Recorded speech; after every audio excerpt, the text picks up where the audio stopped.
बघा ही काय दर गुरुवारी तिथं भरपूर गर्दी असते स्वामींच्या मंदिरात. आम्ही जातो शनिवारी, एका देवाला गेलो म्हणजे सगळं देव करून येतो. तर उद्या गुरुवार आहे, उद्या पण घेऊन जावं म्हणलं आणि शनिवारी तर जातोच बघा. तुला बघू वाटत नाही का मी देवपूजा केलेली?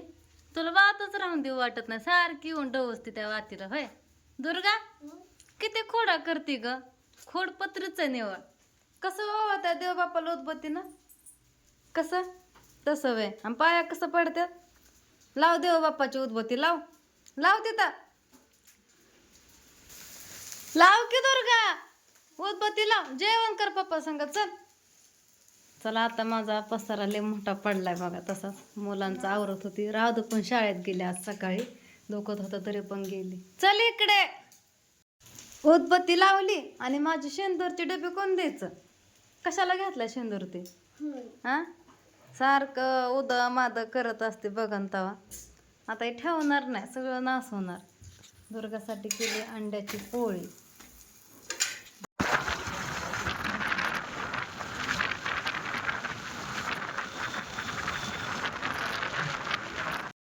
मग अशी राधूला आणायला गेलो तो बघा शाळेमध्ये. मॅडमचा फोन आला होता, तिच्या उलट्या होत्यात आणि पोट दुखतंय. तर आम्ही दोघं जण गेलो आणि ह्यांना म्हणलं तुम्हीच जाऊ, आम्ही भांडी घासत होते. मला म्हणलं चल तूच घेऊन ये तिला. मग मी पण गेले, ह्यांनी म्हणलं चल म्हणून. मग राधू तू झोपली होती. तिथं गेल्या मॅडमला फोन केला, दरवाजा लावलेला होता. मग मॅडमने तिला बाहेर पाठवली. कुठं झोपली होती बाबू तू? होय ऑफिसमध्ये झोपली होती. तर मॅडमने तिला झोपवली होती. तिला आल्या बघा मी खायला दिलं.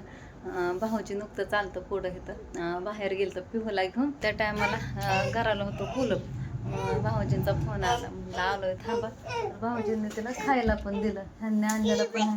तू का उडवती दुर्गा, का नास होती? राहू दे तिला आता. तू 2-3 फोडल्या खात नाही हा का, पोट भरले तरी अशा सोलून करते.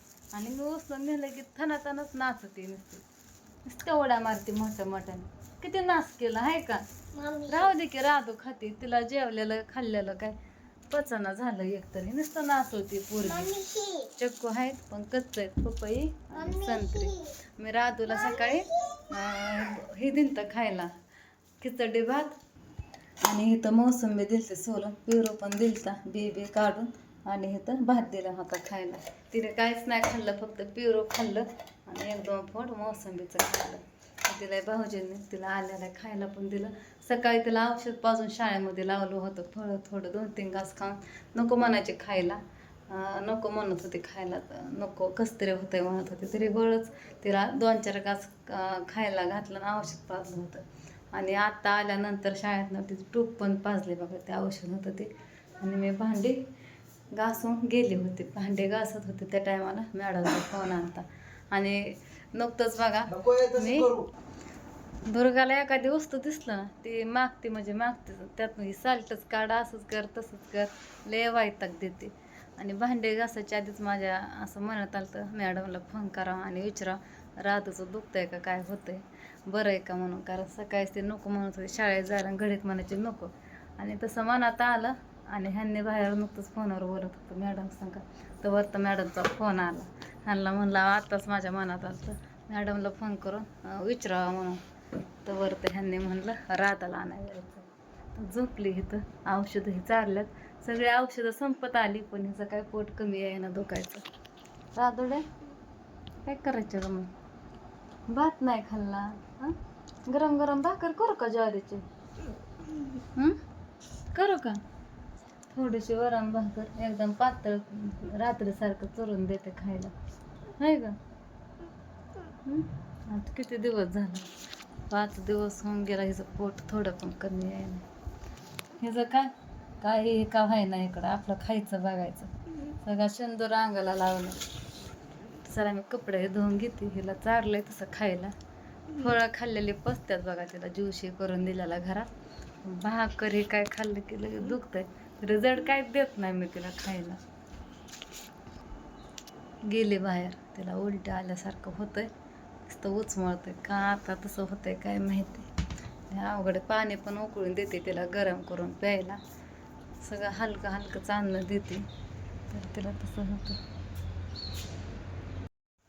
आता थोडा राधाला भात पण चारलं बघा. नको म्हणत होती, उलटी आल्यासारखं होतंय म्हणली.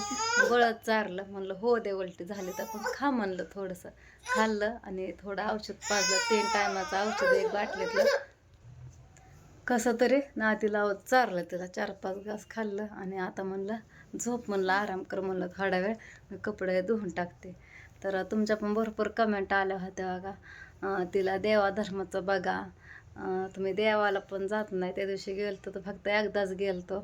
तर सगळं करतो बघा. आणि सारखं सारखंच दुखतं, आजारी पण पडते.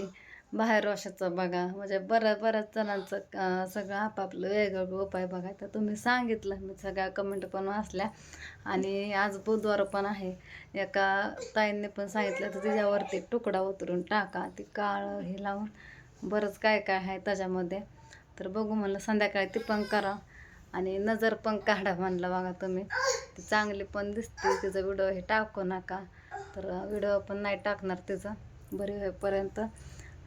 आणि संध्याकाळी म्हणलं बघू, तुम्ही सांगितलं तसं थोडं थोडं त्यातलं करावं म्हणलं. फरक पडला तर पडला. अजून एक कमेंट होते बघा देवाबद्दलच. तर स्वामी समर्थांना घेऊन जा राधाला पाया पडायला.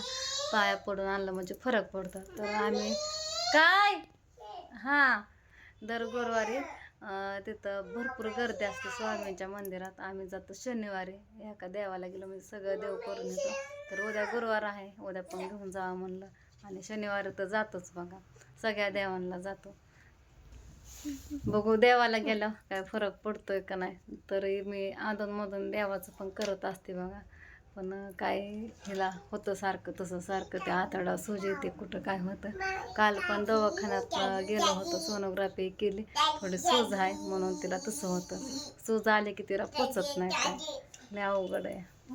खाऊ नको म्हणलं तर घास पण खायचा, घासभर का व्हायना. 1 घास खायचा, परत आठवड्यावर आबदा करून घ्यायची. चुकवून खायचं, असा ताप होतो. हाताने आबदा महिनाभर पाळायचा, 1 घास खायचं महिन्यातनं एकदा. ते असं जीवाला काय होतं परत मग.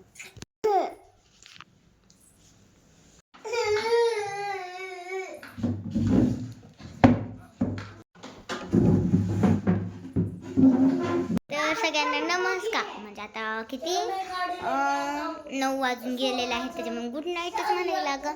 तर काय मग काहीतरी चुकते का, शेवटीला म्हणायचं असतं ना. बरं जाऊ द्या.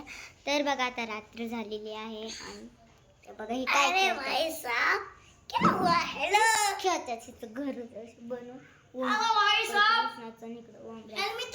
बघा बघेन कशी करतात. त्याच्यामुळे मला बघूच वाटत नाही, काहीच बनवू वाटत नाही, बघू पण वाटत नाही.